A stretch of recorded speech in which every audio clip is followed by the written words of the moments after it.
So, I decided to watch every Gingerdead Man movie ever made. For those of you who don't know, Gingerdead Man is a horror franchise about a killer cookie possessed by the soul of Gary Busey. And somehow, it got sequels. Multiple sequels. That's right, there's 5 of them. 5 films about homicidal pastries, bad puns, and Gary Busey being the least insane part of the franchise. I thought this would be funny. I was wrong. I've seen things that no human should ever see come out of an oven. After the brutal challenge of watching all 8 Evil Bong movies, you all demanded that I continue it by watching every single Gingerdead Man movie. And I did. There's Gingerdead Man, Passion of the Crust, Saturday Night Cleaver, Gingerdead Man vs. Evil Bong, and somehow it keeps going from there. I'm not sure if I'll find enlightenment or lose my mind in a frosting-fueled fever dream. So grab a snack, maybe some milk, and watch me crumble into madness. I also want to give a shout out to my good friend Sydney Allen, who hooked me up with the Gingerdead Man collection. It's a fucking cookie can. Yeah. You open it up, all 5 movies on Blu-ray. And I got a little Gingerdead Man guy. Look at him. That's Gary Busey. Gingerdead Man. Directed by... Directed by Charles Band. Okay, so from what I'm told, Gingerdead Man 1 is considered the best one in the franchise. Fuck, what did I get myself into? So the movie starts with Gary Busey playing a serial killer, which honestly is the most believable casting in the entire franchise. So Gary Busey is murdering everybody except for Sarah Lee, because of course that's her name, played by Robin Sidney. He gets caught, executed, cremated, you know, the standard to a wholesome Christmas movie. I should be wearing a Santa hat. I want to go find that Santa hat. I'll be right back. There we go. It's a callback to my Silent Night, Deadly Night video. At this point, Sarah opens up her own bakery. So Gary Busey's ashes gets mixed up in the gingerbread dough. And a mysterious package is just left there. And then my guy just bleeds into it. So rather than throwing it out, they take the bloody batter and make a giant fucking cookie with it because the movie. Dude, I am so pumped that she comes back for these because she was the most entertaining part of the Evil Bong movies. So I know she's going to be the most entertaining part of these fucking Gingerbread Man movies. The dark dough of destiny gets baked. And then Gingerdead Man comes to life. We now have a killer cookie with Gary Busey's voice. So it dawned on me that Gary Busey's entire plan was to get killed, put his ashes in mysterious spice mix, coincidentally have somebody bleed into it, hoping that nobody just happens to throw it away like a normal person would, and then just happens to make a giant gingerbread man. Like, what if somebody didn't bleed into it? Would it still work? What if she decided to make a gingerbread house? What if she made the basic round cookies? And then I realized, oh, it's a fucking full moon movie. But anyway, the fucking Gingerdead Man is born. And he torments the bakery staff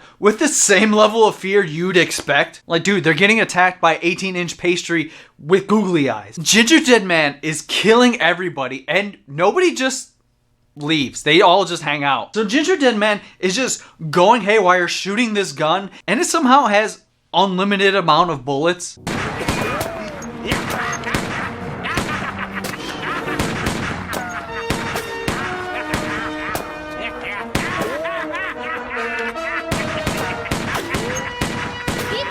Eventually, Gingerdead Man gets taken down. The guy takes a bite of Gingerdead Man, because apparently in this universe, the most powerful weapon against evil is snacks. And then Gingerdead Man possesses that guy. These fucking full moon movies, dude. So then Sarah Lee wrestles with the guy who's now possessed by Gary Busey, and they shove him into an oven. Oh, did I forget to mention that they have a giant human-sized oven? Because they do. But anyway, he dies. We cut to the future, where they make an abundance of cookies with the batter that was from the guy that died in the oven. And everyone learns a valuable lesson. If a creepy old man delivers you mysterious spice mix, maybe don't put it in your food. Gingerdead Man. Gingerdead Man 2. Passion of the Crust. What the fuck? Directed by William Butler. So on the Blu-ray it says Passion of the Crust, but when I watched it, it said Bakery of Blood. I guess they fucking changed it. And we get a completely original theme song that's totally not a ripoff of Ronda Rousey's theme song, Bad Reputation. Run, run, run as fast as you can. Your numbers up, meet your hatchet man. I kick, I claw, I'll bust your jaw. I'm meaner than a mother-in-law. The movie starts off with the world's angriest cookie breaking into a B-movie studio. And it's ran by people who know they're making a bad movie because they're literally making bad movies. So if you've been wondering, what would it be like if Full Moon made a movie about Full Moon making a Full Moon movie? Well, you get one. And then Michelle Bauer opens up this box with a completely new Gingerdead Man cookie. And I'm a little disappointed that they didn't get Gary Busey to come back to do the voice of Gingerdead Man. And then we get a David Duchovny cameo. So Gingerdead Man's entire plan is to kill 6 people so he can transport his soul out of the gingerbread man and into a human body. So Gingerdead Man has sex with another puppet. Yep, we fucking get that. So then Gingerdead Man thinks it's the real thing, and then Gingerdead Man fucking reworks a robot movie prop to shoot lasers, and then everybody is stopped by an online movie critic who takes the studio head and his love interest hostage. But he gets killed by Millard, and the spell brings all the movie puppet props to life. Eventually, a group of puppet rejects unite to stop Gingerdead Man. Dude, this movie is committed to being as weird as physically possible without spontaneously combusting. By the finale, this movie has gone full Saturday morning levels of cartoon nonsense. And the puppets unite to crucify Gingerdead Man. The puppets get destroyed and then Miller still lives on. There's magic, blood, puppet gore, and questionable life choices. I don't believe there's anything that truly dies in this franchise other than brain cells. Gingerdead Man 2. Passion of the Crust. Gingerdead Man 3. Saturday Night Cleaver. Directed by William Butler. The movie starts off at an insane asylum for evil pastry goods. Because William Butler understands the assignment and he's like, screw it. Let's commit to the bit. And then we get a parody. And like Hannibal Lecter, Gingerdead Man is in a fucking case with the thing on his mouth. Apparently in the last movie, Gingerdead Man possessed this girl's homeless brother. So in the same building that they're keeping psychotic pastries, they also have a fucking time machine. Gingerdead Man kills the 2 scientist guys, and he goes back in time to 1976. Specifically, a roller rink. So everyone's trying to dance, flirt, avoid getting tetanus. And then surprise! Here comes Gingerdead Man. So, of course, Gingerdead Man is going to do what Gingerdead Man always does, and that's kill a bunch of people. And luckily for Gingerdead Man, there's a giant vat of hydrochloric acid that just happens to be at this roller rink. So he just murders all the people with the acid. But it does get better. Or worse, depending on your levels of silly nonsense. There's a Porky spoof where Gingerdead Man is like looking through a peephole. The movie introduces a Carrie-like telekinetic girl, and it kind of leans heavy into the Carrie spoof. And during the whole like Carrie nonsense, Gingerdead Man is just kind of hanging out in the background until he decides to just show up and then just starts murdering people. Eventually we reach the big showdown, but Gingerdead Man is stopped by a couple of time-traveling kids: Adolf Hitler, Charles Manson, Jeffrey Dahmer, and Lizzie Borden. But they just fucking team up and smash him into a cookie jar. Everybody at the roller disco comes back to life. And after violent, brutal, sugary nonsense, Gingerdead Man gets yeeted back in time. Millard goes back to the present, and that's pretty much it. Gingerdead Man 3, Saturday Night Cleaver. Gingerdead Man vs. Evil Bong. Directed by Charles Band. Oh, fuck. The movie starts off with an island shaped like a dick. And what's on this island? Boobies. Fucking boobies, of course. It's the Charlie Band movie. And apparently Gingerdead Man has just been hanging out on this island because, and I know what you're thinking, Gingerdead Man and Evil Bong are the two franchises that are colliding to make this movie. So what happened to Gingerdead Man to bring him to this island? They don't explain it. He's just there. But boobies. But Gingerdead Man is pissed because he wants to get his revenge on the woman who baked him into a cookie. And then out of nowhere comes a newspaper with that girl's exact location. Holy shit. Who is it? And believe it or not, this is the most believable part in the movie. What are you gonna do when you find her? I'm gonna fucking kill her. That's awesome! So you're thinking, how's he gonna get there? Planes, trains, automobiles, a boat? You don't need to know that. It's a full moon movie. Then we cut to the head shop from the Evil Bong franchise. Larnell and his employee are completely broke as fuck. If you didn't see my Evil Bong video, I highly suggest watching that so you can know what's going on. Or not, don't do that. I'm not your mom. Don't listen to me. And then in walks their girlfriend to remind us that they're still together. And then we get a scene of just nonsense. That's a long story. And a really messed up one. I'm telling you, they should make a movie about this shit. It all started. So yeah, we get archival footage bullshit. And for the next 3 minutes, we get scenes from the previous Evil Bong movies. I can't believe we got out of there alive. And that's how I felt after watching all the Evil Bong movies. And then we get more archival footage bullshit. For the next 3 minutes, we get scenes from Evil Bong 2. You left one thing out of your story. So after she says that, you're like, there's no possible way they're gonna talk about Evil Bong 3. Well, guess what? More archival footage bullshit! Where for the next minute, we get scenes from Evil Bong 3. So 7 minutes of our time was wasted on archival footage bullshit! But anyway, Felicity, she just fucks off and leaves. And then we never fucking see her ever again in this movie. But we do get Larnell's customers. And then fucking Hambo comes back. And Hambo is, of course, trying to sell his racist ass doll. Yeah. And then the Asian couple comes in.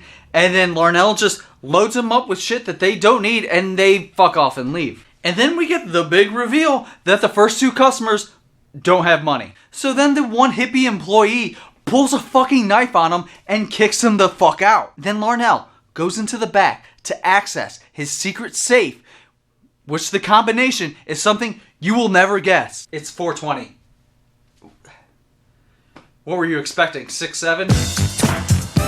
And then it's revealed that Evie, the Evil Bong, but has been stashed away in Larnell's safe. And then Larnell just decides to go back to work. I got a feeling they'll be back. I got a feeling they won't. Yeah, we get our first two kills off screen. And then Rabbit comes in, and he's now a priest. And then Rabbit just blatantly pulls out Evil Bong merchandise that you can buy on Full Moon's website. Who does that? Who just promotes their own stuff in a movie? Or like a video? Oh, this is Suburban Legends, Life on Rainbow Road. It's a movie I wrote and directed. It's right here, available on DVD and Blu-ray. And the Rabbit just randomly pulls out a gingerbread cookie and starts munching on it. Larnell was like, hey, can I get a bite of that? I can't believe I'm saying this about a cookie, but that is one sexy looking cookie. You know where I can get one? I think Larnell wants to fuck that cookie. But then Rabbit's just like, hey, I got it from this bakery down the street. And then Larnell was like, okay, I'm going to grab myself a cookie to have sex with. Whatever you do, don't go in the back and don't wake up Evie because we've seen what happened 8 fucking times now. We cut to the bakery, and this guy is a total fucking pervert. Oh, that's it. That's the one. I can't seem to get my hands on it. Oh, you will. Just keep trying. Yeah. And then Robin Sydney comes back, but she's not any of her 5 fucking characters from Evil Bong. Instead, she's Sarah Lee from the original Gingerdead Man. I wonder how many different characters right now Robin Sydney has played in the fucking Full Moon franchise. Hear me out, Charles Band. But I kind of want a Robin Sydney cinematic universe where every character that she's played has to like team up to fight some fucking puppet. That's right, I want Robin Sydney playing like 15 different characters in this movie. The movie writes itself, honestly. But anyway, Sarah Lee is like, hey, I'm pretty traumatized by what happened to me. Till that day. And you guessed it, we get archival footage bullshit! Where Sarah Lee now describes the first Gingerdead Man movie. Then Larnell shows up, and so does Gingerdead Man. We cut to Dick's head shop. Of course, Rabbit was fucking around. And he's like, oh fuck, what's the code? It's gotta be 6-7. I don't know why I keep doing that. Like, that joke is not gonna be funny in like 2 weeks. But he puts in fucking 420 because... But Rabbit, of course, makes the bad decision, pulls Evie out, and she's awoken. We have 30 minutes of this movie left, and we got 2 kills off screen. Rabbit smokes Evie and goes to Bong World. The hippie employee comes in and checks out what's happening. But he pulls his knife out, screams, and fucks off and leaves. Then we cut to Larnell, who's having like an orgasm eating these fucking cookies. Hey, I got an idea. How about we like joint promote each other? And then Sarah's like, okay, let's go to your shop. So then they fuck off and leave. And then we get the chef who we never fucking met before. He shows up and now he's important. Him and the chick are left at the bakery and they go in the back to make out. Boobies! Gingerdead Man stabs the fuck out of the girl, and while the dude is washing up, Gingerdead Man just starts stalking him. You call that a Long John? How about some crushed nuts?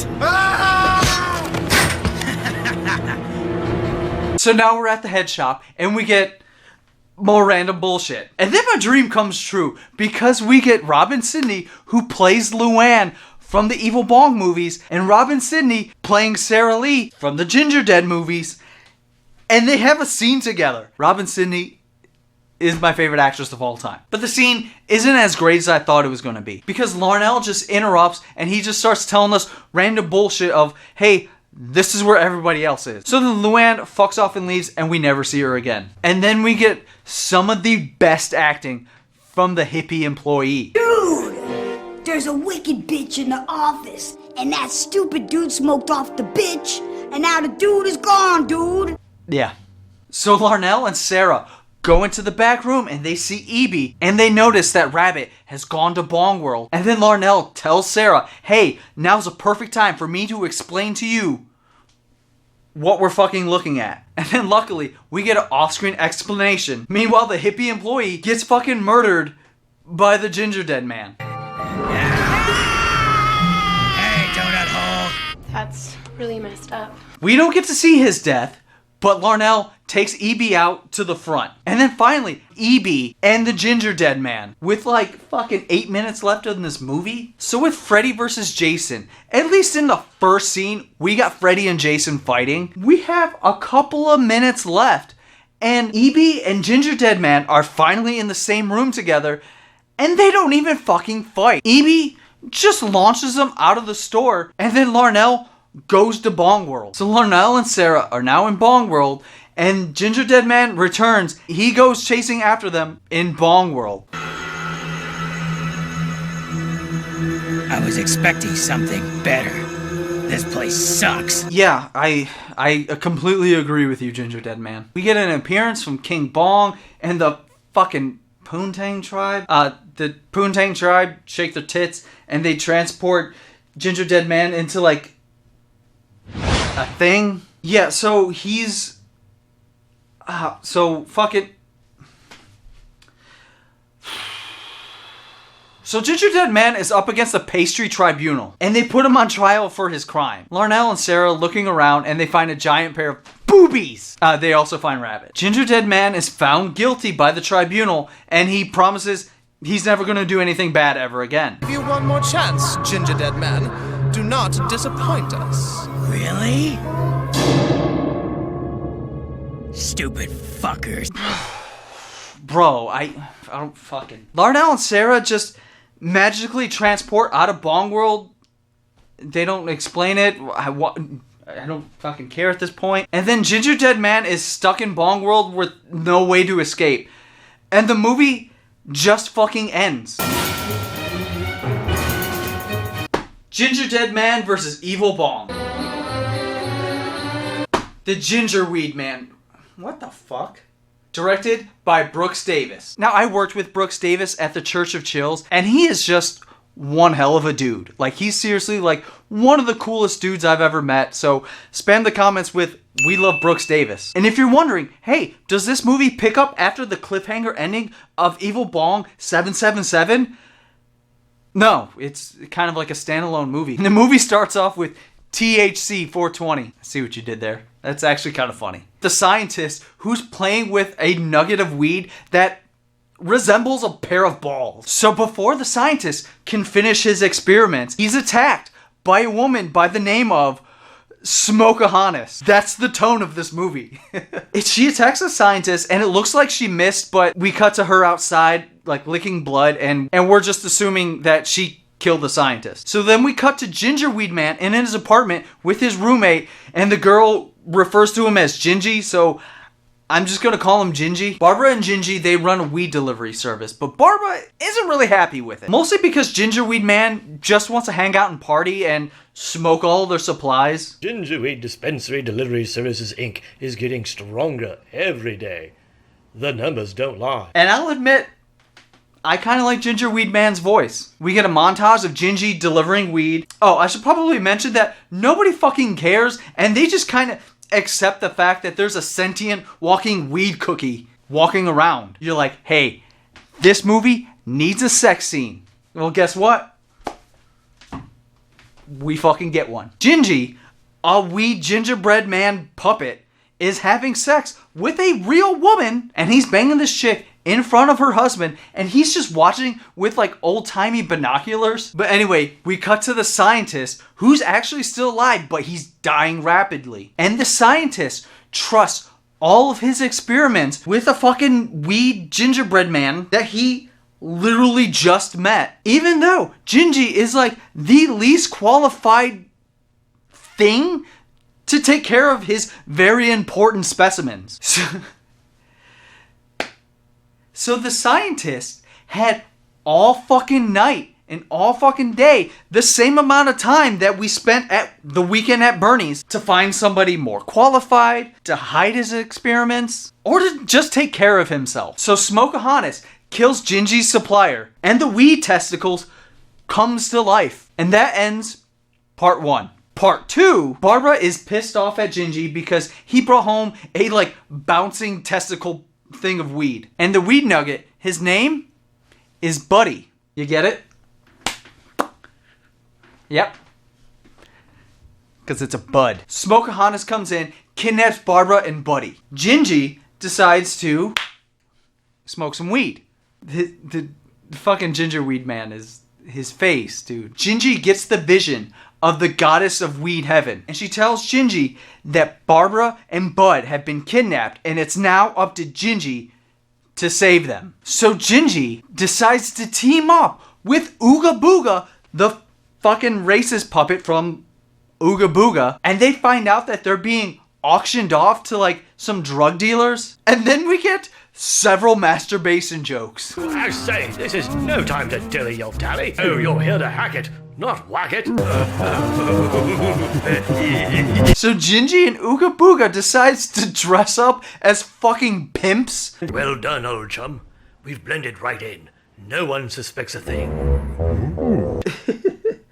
So it's either that the drug lords don't hear them, or they just don't give a fuck. This guy sees through Gingy's costume right away. But then Ooga Booga just kills him with very little effort. Barbara goes after the main kingpin. Gingy goes after Smokeahonis. And then we get the climatic battle between a 1 foot tall weed cookie and a deadly assassin. And how does Gingy defeat her, you may ask? A fucking fart.